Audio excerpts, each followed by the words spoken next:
few days back, I was talking with my cousin's parents and inquired about him. His dad said, "Vicky doesn't have a job yet.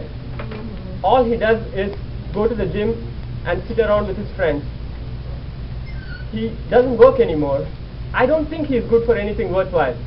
He should just pursue politics." Even though my uncle spoke in jest, the thought that my cousin would represent my society was a bit unsettling to me.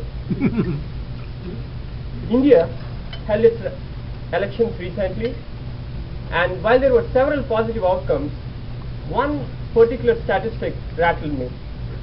About 1/3 of the elected members have criminal charges against them. Criminal charges? A recent Gallup poll in US shows that more than 64% of Americans do not want their children to pursue a career in politics. Toastmasters, fellow members, and most welcome guests, I wondered if politics was always perceived this dirty. I started Googling about it. The word politics comes from an ancient Greek word politikos, which means of the citizen. Originally, politics had nothing to do with politicians or parties. Aristotle, the famous Greek philosopher, in his book Politics, argued that the key element for politics is the plurality of interests and views.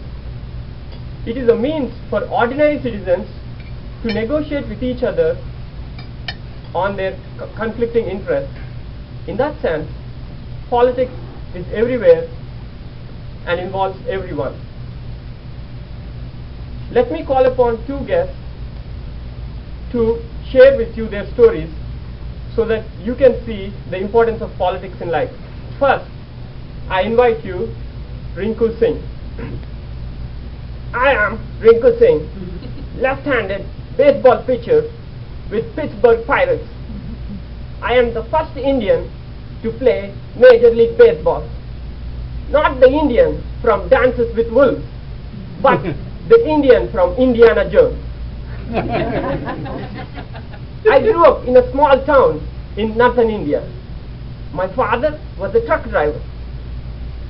We were 9 siblings, and all of us lived in our family's single-room house.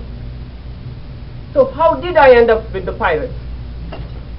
For the full story, you must watch Disney's latest movie, $1 Million Arm. In short, American sports agent J.B. Bernstein created a reality show contest in India to find out who can throw fastest and most accurate baseball. I won that contest after pitching at 88 miles an hour with over 37,000 participants. Then I was invited to this wonderful country to get trained by Coach Tom House of University of Southern California and later signed by the Pirates. Thank you, Rinku. You may be wondering, where is politics in that story? Before I answer that, let me invite Era to present her story. I am Era. Music is my passion. I play piano, guitar, and kayagam, a traditional string instrument from my native country, North Korea. As I grew up, I realized I cannot live freely in an oppressive regime. One night, I secretly crossed the border into China. As soon as I entered, I was sold to a Chinese man as a bride, with whom I could not even communicate. Life became even worse. I was pregnant with my captor's baby. I gave birth to a son. And as I looked into his beautiful eyes for the first time, I was determined to win freedom for his sake. I learned about a secret railroad that could take us out of China. Despite the risk, I took the train with my newborn. I am safely resettled now in South Korea with my son, and I am pursuing a career in music. Thank you, Hera. At the outset, while Rinku's story sounds like an individual achievement, ask yourself, would Rinku still be a Pittsburgh Pirate if he was born in North Korea?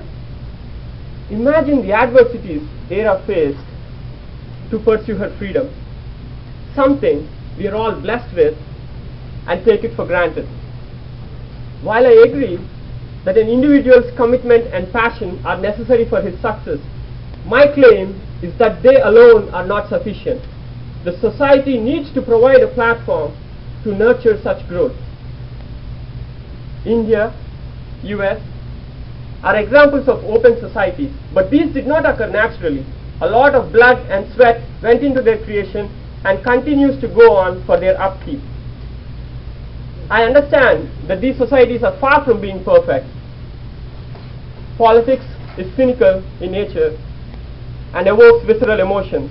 However, if civilized people like us, who are respectful of others' opinions, hesitate to participate in it and do not involve our children, are you even surprised at how dysfunctional this Congress is?